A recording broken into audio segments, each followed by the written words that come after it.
From our studios in Los Angeles and Tampa. This is Green Tag. I was like, where's Scott this week? He's in Tampa, right? Yes, you had to think about that, didn't you? That's all right. I did too. I was like, where am I? Oh, yeah. Wait, I've got the colorful backdrop. Like, I'm in my own comfortable little office here in Tampa. Yes. Anyway, this is Green Tag Theme Park in 30, where we break down the top theme park news of each week and discuss why it matters to you, ask some questions, and we don't have all the answers, but we try and ask interesting questions or at least make you think about some of these topics. Today, we're going to be going over Universal earnings, the new IAAPA Middle East office, and then another special segment from Philip because I'm determined to bring in outside things to our show.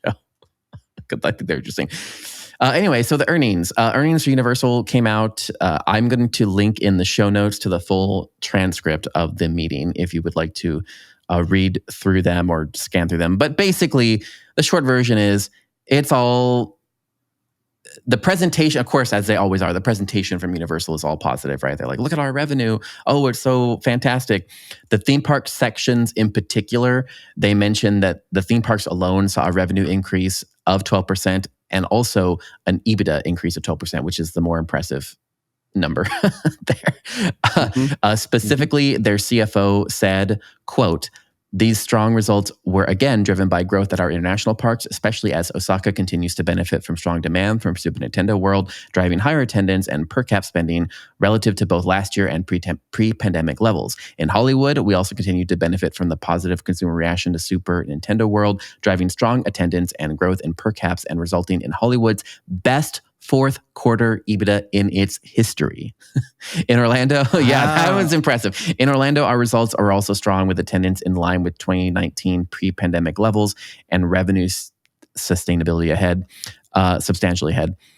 And then a few later in the call, they referenced it again by saying we generated $1.7 billion in free cash flow this quarter and $13 billion for the year. And we achieved this while absorbing meaningful capital investments to expand our footprint and further strengthen our domestic broadband network, scale our streaming, and support the build of the Epic universe. So basically, they're like, we saw increase in revenue and increase in EBITDA, and all of that is still in light of the fact that we are spending a lot of money on new things. And that's all great. I just want to point out here, I'm always negative, but I just wait. But hold on. But hold on. Philip is going to pee on the sunshine here. Here we go. Sorry. It's just that being in the industry, I think we have a little bit of a different perspective, than everyone else involved in this, including the fans and whatnot. Like, first of all, we know that the Epic Universe project is behind schedule. Like, we all know. I mean, come on. Like, we can't. Probably everybody listening is under an NDA about it, but we all know. We know that it's behind. I think that's safe to say. We also know that they're spread very thin, and that basically they're trying to keep their numbers high because they want to, return dividends and whatnot, and keep it all positive so they can get better access to capital and whatnot. But the cost of that is literally budget cutting that is kind of undercutting the potential future success of these projects. I'm not sure what we can say, but I'm saying that. Well, basically, it's business 101. I mean, when you're looking at how, quote unquote, how are we doing financially, you have to take into consideration what you're spending and what you're bringing in. And if you're bringing in more than you're spending, you're doing good. It's not rocket science, and it's not true just of Universal, and it's not true just of theme parks. This is business 101. So if you want to make, and I also want to point out, because we do a lot of, we present a lot based on the data and the facts that we have, and by we I mean Philip has gathered. But the truth be told, data can be made to say anything. You can use data to create any story, any scenario you want it to create, and you can soft sell, hard sell, whatever. I think the important thing to recognize is, I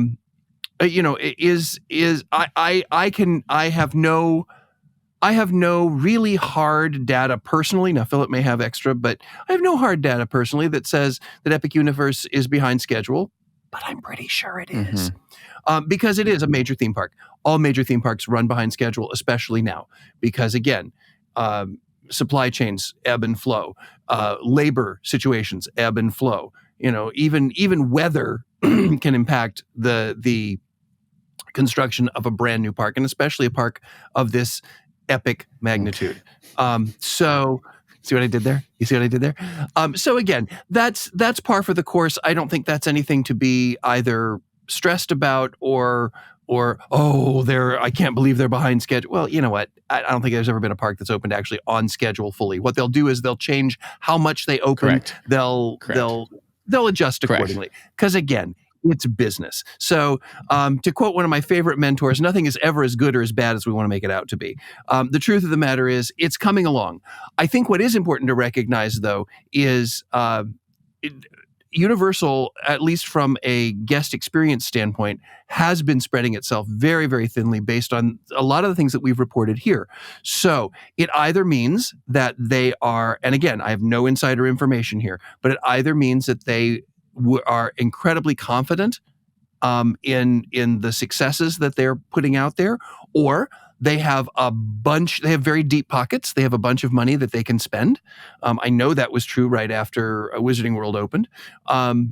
So there's a lot of reasons. I just am hoping that with all of these new projects that they have been announcing and that they are in the process of constructing and getting ready to open, that they have enough funding to keep it to the high quality level that their audiences expect. Because let's face it, Universal audiences expect things to be top notch. And with the things that Philip just mentioned as far as why things are doing so well in both Osaka and in California is because it is, it's riding on the shoulders of the 50,000-pound gorilla of Super Nintendo World. Yeah, there's that.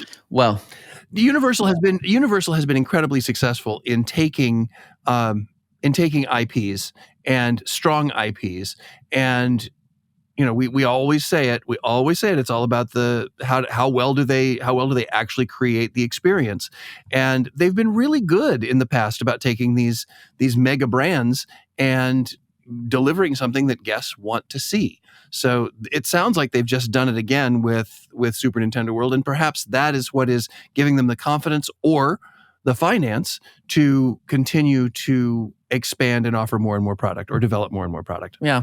That would be my guess. Sure. I think it's funny. I think exactly what you mentioned about, Epic will open. How much of Epic is up for debate. And I have a joke with a lot of the people we know on the team that opening day is going to come and it's going to be, here are our restrooms. Aren't they great? And it'll be like, and then a period, the rest will be coming soon in 2026. But again, I don't think that's untrue of pretty much any major theme park. Right. I mean, opening. Look at Disneyland even, but you look at Disneyland in the 50s, you look at Walt Disney World Resort in the 70s, you look at, they're always going to have things that are still coming down the line. And quite honestly, there are times, from my past experience, there are times where that is actually intentional so that you get not one visit, but two. So, right. We'll see. Okay. Anyway, so the second story here, IAAPA, it's like we don't keep going down that road. IAAPA has opened up an office in the UAE in the Middle East, and they have a new director of operations and a new office. And I think that's pretty much it. The press release gets a little bit of background on the director's experience in the region. I don't really. So here's the thing. I don't have much to. I think we'll talk a little bit more about this in our final segment about the Middle East as a region a little bit. But I don't have too much else to say about this because we've talked about how this region is important. So it should be obvious. And it's exploding. In fact, the thing that surprises me about this is that how late they are is what I would say. Like, I'm shocked that it took them this long to get an office and a branch there. Shocked in a way.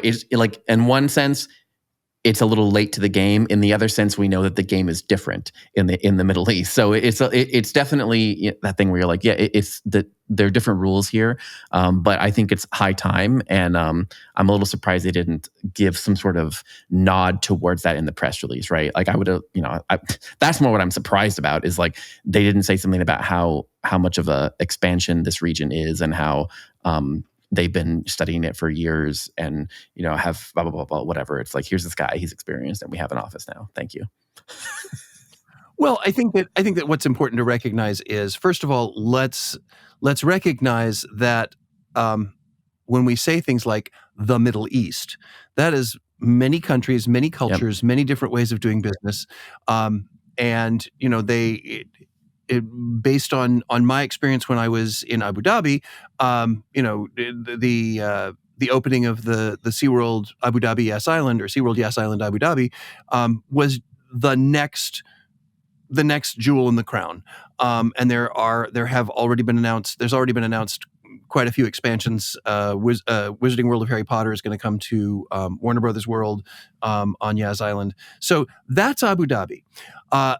You look at Dubai and some of the parks that were actually out in front of the curve, and some of them, Bollywood, have already closed their doors, and others are having ongoing challenges because, again, there's certain things they didn't take into consideration, like nobody wants to be outdoors in August in Dubai. So these things are continuing to evolve. It's not just. I'm excited to see that IAAPA is focusing. Is putting an office there to give them a little bit more focus because it will help also, hopefully, give them a little bit more balance. Because I think you don't just want to show up if everything's going well. You don't need to be there. You don't need an organization like IAAPA to help.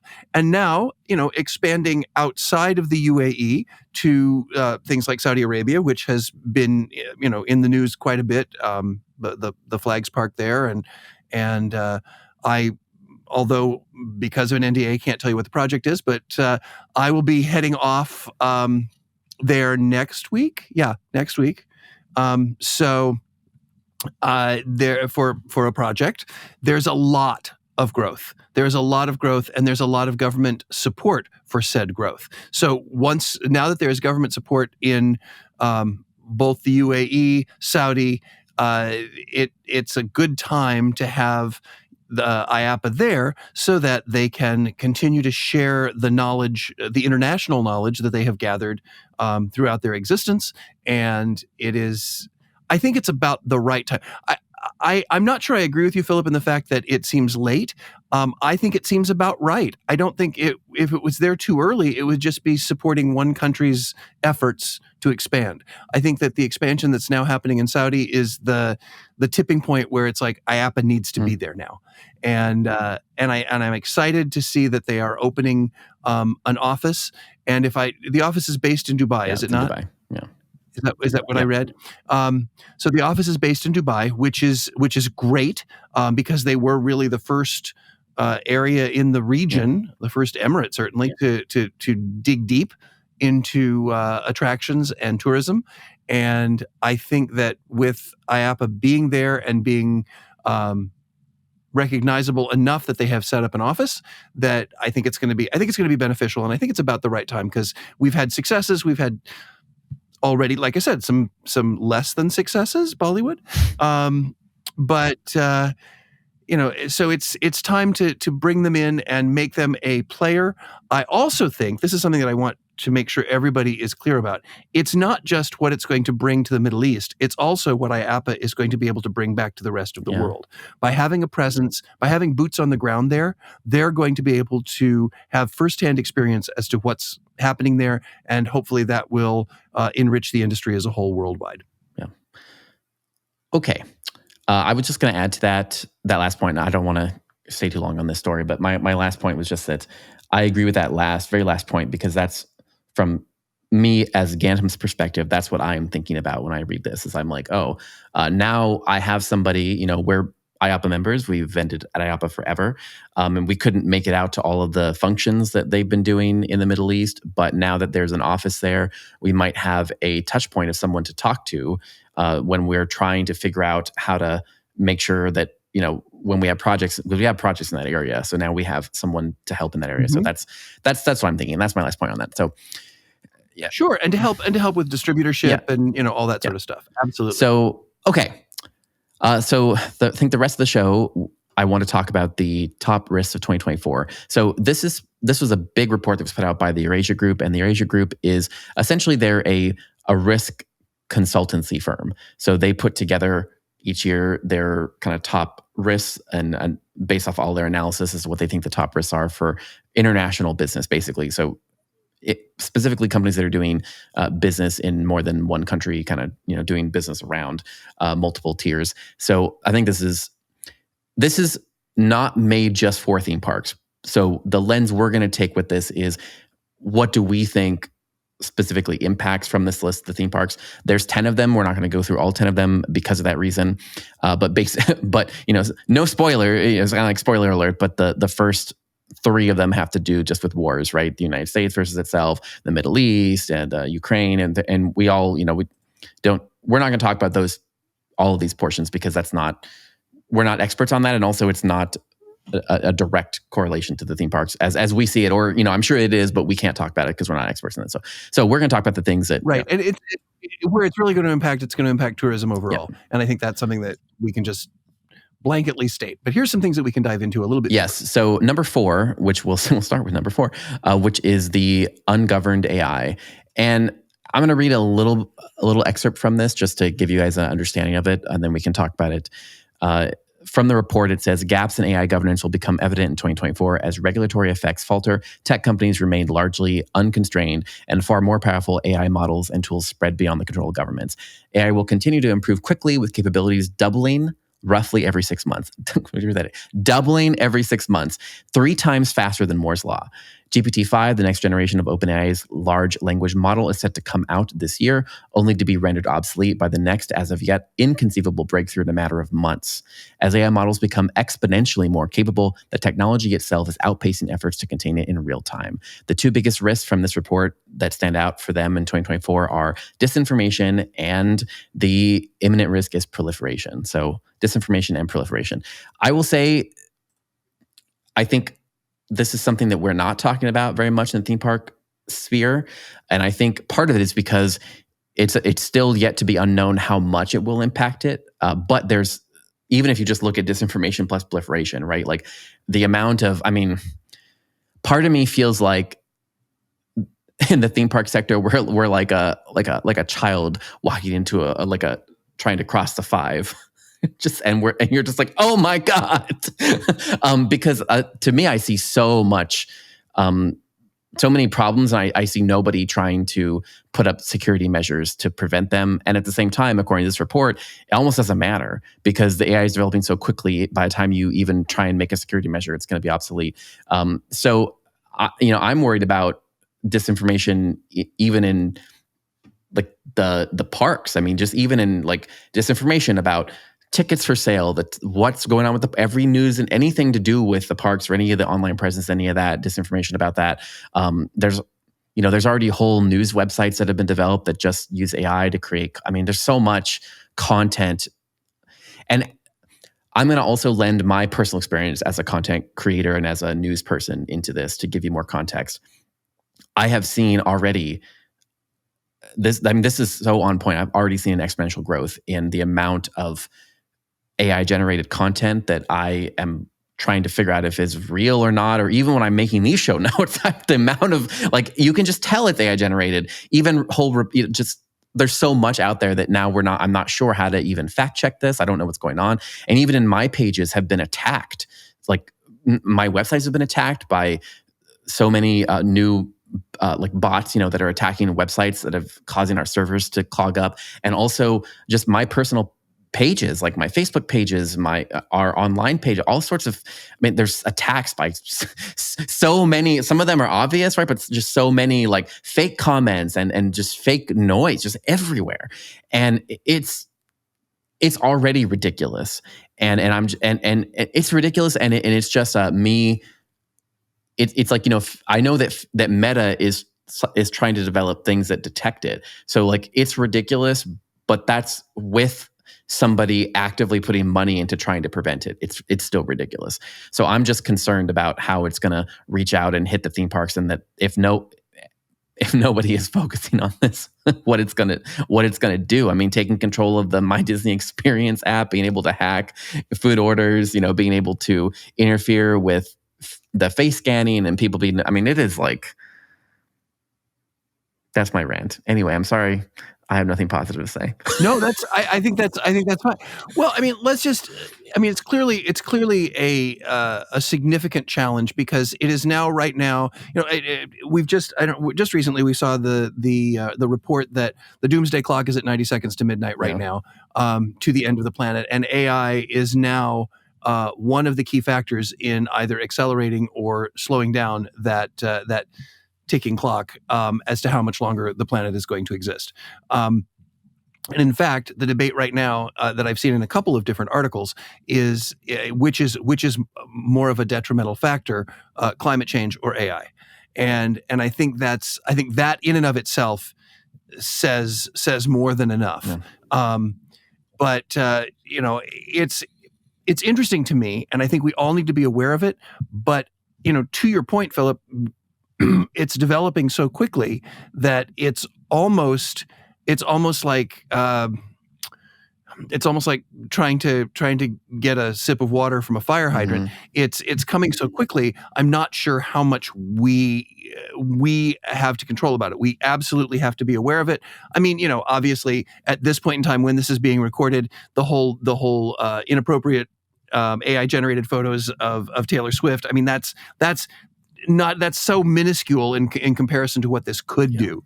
To your point, it could pretty much conceivably take over anything that is computer affiliated, which, by the way, is everything. So to me, what it suggests is we need to continue to have parallel backups for everything. We need to have, we've all been working so hard to create this Skynet world that we need to make certain that we have backups for everything. And again, sometimes those backups may be something as stupid as some sort of documentation that is in the real world. Again, technology swings back and forth. This is just a huge swing, and it's a huge swing that is actually helping to generate itself. Yeah. So when I make the Skynet reference, I'm not joking. I mean, we are in a situation where the only way to develop this was a statement that was made not too long ago. The only way to develop some of the new AI is through AI. Yeah. So that's true. Stuff that's not even being developed by human brains. This is being developed by something that was developed by something that was developed by human brains. So I just think we need to make certain that we keep an eye on this situation, and as parks and professionals, we recognize that AI is not the almighty answer. It is certainly something that is there, and we can't ignore it. We didn't mention in this one of the biggest pieces, which is just that, I think most people are just worried about its impact on jobs. So I don't think you should I think, you should keep that in mind as well. But again, we're not experts in that. And the same thing we just said applies to that. We're not sure, how that's going to impact the theme parks. Although we believe that the parks are mostly insulated because there's so much, the parks are a service industry. So it's relatively insulated from that part. To me, the only advice I'm going to put here as the end as a media professional is just, I think that your media and tech departments need to be talking about this. You need to be having a meeting about this every week, and you need to be thinking about how to move your audience over to an owned and trusted platform that you maintain as a way to kind of have a stopgap measure against the onslaught of misinformation, right? Essentially, you need to be able to make sure that you can get all of your cast and all of your team members and the public and as much people, and be like, hey, these are our official sources of information. Here's officially where here's the drive with the official information on it. All these things, like all that kind of stuff. Like I think it's time for reminders and for training on all of those things as to where people can go to get the correct information, including your team members, because it's not just going to be the guests that could be onslaughted by misinformation. It could also be your own team members causing, chaos in the, in your organization. So that's, as a media entity, that's my thing. And, I'm going to leave it there. So risk number 6 is no China recovery. And we have talked about this as well, significantly, but essentially it's just, this report is laying out some of the complications that China's going to have in recovery, and including their zero COVID rebound policy, the real estate weaknesses, their low external demand, which would be international demand for Chinese exports, specifically from us and Europe, will prove less resilient than in 2023. Government economic response has been lacking. So basically, there's a lot of factors in here. There's an excellent write-up in here, but those factors, we've already seen this. I've seen this at Gantom, and so I think we already feel this in the industry, and we've talked about the dampening effect this is going to have on the tourism. But it's a great perspective on these things. I don't know what else to say. I think we covered it last time in terms of just watch it, and of course keep a skeptical eye. At least for me at Gantom, we've looked at our policies for 2024, and we've changed some of them around, basically to add a little bit more insurance with large international orders like this, or anything that would potentially be sold to China or go into just a little extra insurance so that we're protected against projects failing or things like that happening. So that's what I would say. Well, and keep in mind that when we actually started doing this podcast, China was the explosive it was the place. Location where everything was. It was the place, and everything was growing in it. And so, it was growing, and we can come up with, we could probably talk to 15 different experts and come up with 15 different reasons as to why we're now in this position where the recovery is so slow. And it's basically, to me, it's, if I'm going to stupefy it down, like make it super dumb so I can understand it, it's like a child who learned to run really quickly and has tripped and now is afraid to get up. So we'll see how it all, or is unable to get up, one or the other. So we'll see how it all pans out. Number 9 is El Nino is back, and this goes to what we've talked about with some of the climate-related problems with, as Scott even mentioned earlier. I mean, most theme parks are outside, and so that puts us at an increased vulnerability when it comes to climate-related issues. So I'll read an excerpt here from the report. El Nino will also increase the chance of natural disasters caused by extreme weather events such as fires, cyclones, landslides, and floods. These occurrences will bring downside risks for homes, businesses, and infrastructure, and with important implications for a global insurance industry already reeling from the consequences of climate change. And this is a weather pattern that repeats every 4 years, for context, right? So we know that it's going to be here, and we know that it's going to be the most intense on record because the temperature's already increasing. I will say, I think for the U.S., we're relatively insulated from stuff like this because we have the infrastructure and we have the capital. We have the ability a little bit to mitigate some of this stuff. Where I think you're going to see problems with this is, again, in the countries outlined in the impact study here. But there are countries that have been trying to get their tourism more off the ground that I think this is going to really make it difficult for them to do because, again, just the weather will impact the infrastructure outside and people going to places, and also the heat. If the heat was a problem last year in Orlando, let me tell you, it's going to be a bigger problem this year. That's exactly what I was going to say. I mean, we've already talked about two different, both SeaWorld Parks and Entertainment and Disney in their profit statements, and when they were talking about their profit and loss for the year, blaming the weather as being an issue. Well, it's going to continue and be worse. I think that's something we have to take into consideration, that yes, it will impact us here in the U.S., and anything we can do to, if you're looking at a SWOT analysis, this is one of those possible threats, and we should be prepared for them. Yes. And I would say my suggestion for this one is going to be the same thing as the previous one. You need to be having like an all hands kind of weekly to discuss, like, what is our contingency? What are we going to do if it's too hot for people? How are we going to make sure that people can still enjoy our parks?